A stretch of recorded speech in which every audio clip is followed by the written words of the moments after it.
María Corina Machado ha sido una fuente de inspiración pura en la lucha por la democracia en Venezuela. Nicolás Maduro nunca pudo mostrar ni un solo acta o registro de las urnas de las elecciones presidenciales, que dijo haber ganado. La oposición mostró todas las actas y demostró que había ganado en las calles.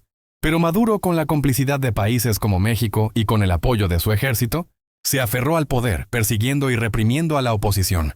Por eso, el Premio Nobel de la Paz, otorgado a María Corina Machado, representa una confrontación directa contra la dictadura.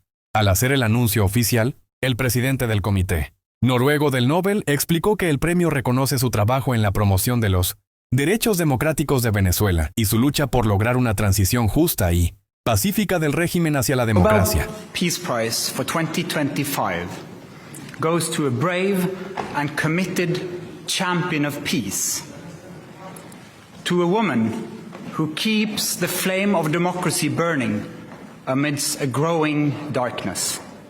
María Corina Machado is one of the most extraordinary examples of civilian courage in Latin America in recent times.